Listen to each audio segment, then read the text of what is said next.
Hey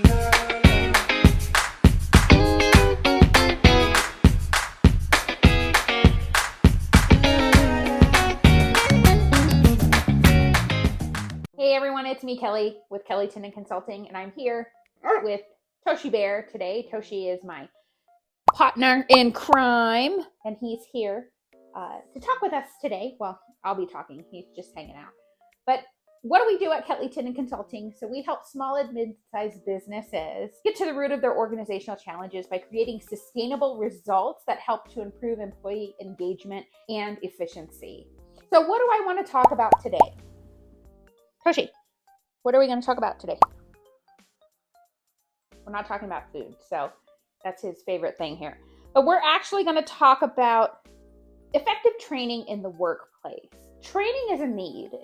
It's something that we often need to do in our organizations to help people get up to speed on processes and different things of that nature. But the one thing that I think a lot of organizations lack, and not on purpose, is effective training. Training is there to check a box, but effective training in the regard of creating sustainable results and measurable behavior change. Those things are really what I would identify as the goal of any type of training within an organization. So some of the things to do to help make your training more effective really is to assess what the needs are, what the training needs are. To do that, you can do a couple of things just by doing a quick assessment, a survey, walking around, your particular department, keeping track of specific metrics. It doesn't have to be anything really overly complex, but to identify those knowledge and skill gaps. Okay, what do we know? What is it that we need to know? What do we know, and what do we need to know in order to make our job performance better or to meet this particular piece of criteria? And so those are some things that we first want to identify. We don't want to just put together a training for the sake of training, because it probably isn't needed. It may not be needed, or we may find that something else is actually kind of at the crux of the issue there.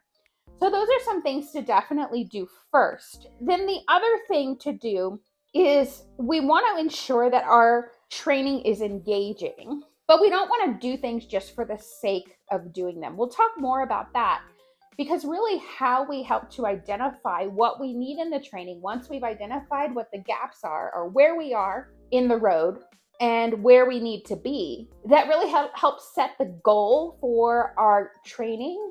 And from there, we can really work to identify those learning objectives.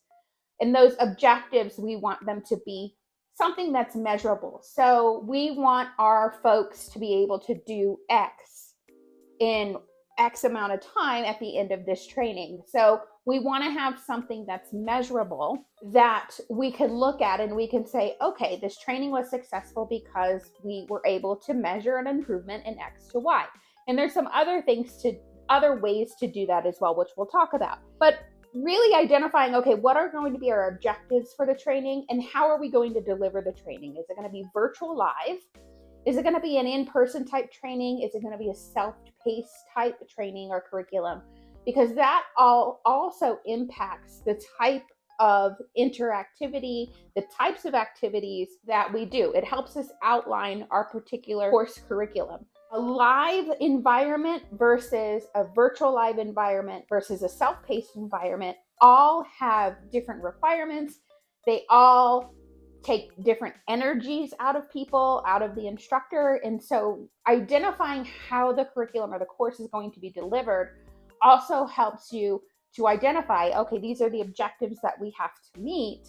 This is how we're delivering it. These are the things that we need to do. These are the breaks that we need to implement. This is the types of activities that we need to do to help reinforce this type of learning. These are the breakout sessions that we need to do.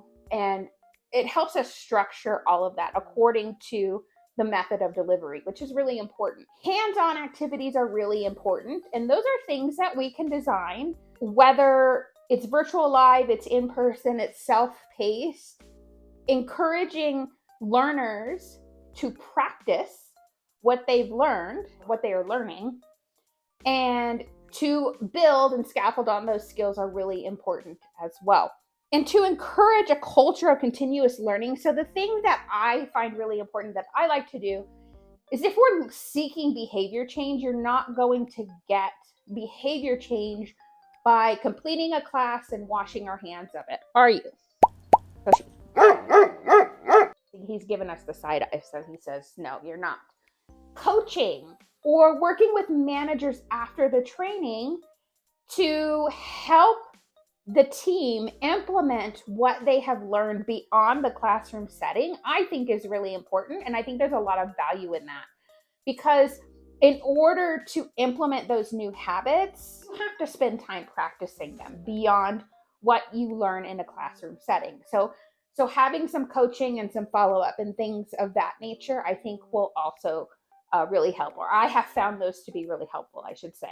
Providing resources and access to materials post-learning and during learning, including resources and ways that people can take the learning beyond that classroom or that formalized setting, also I think will help to continue that ongoing learning afterwards. And finally, most organizations are going to want to measure the effectiveness of their training, so having those objectives will really help outline some key metrics in terms of what is it that we're trying to accomplish with this training, and did we accomplish it? Monitoring that training effectiveness with those metrics, I think, is going to be really important. Like, hey, we want our team to be able to insert the widgets into the widget maker in X amount of time.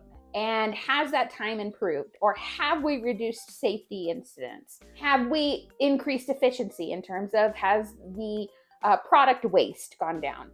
And so all of those things I think can be established. And then over time, we want to evaluate, okay, because of this training, we were able to really see these results, which is really what training is about, to behavior change and to see some sort of measurable results because of the particular training. I hope that's helpful. Again, if we can help you design effective training that's measurable, sustainable, and impactful, we would love to talk to you. Don't forget, you can follow us on this YouTube channel for regular content and updates. You can check us out on social media and our website, kellietinnin.com. We'll see you soon.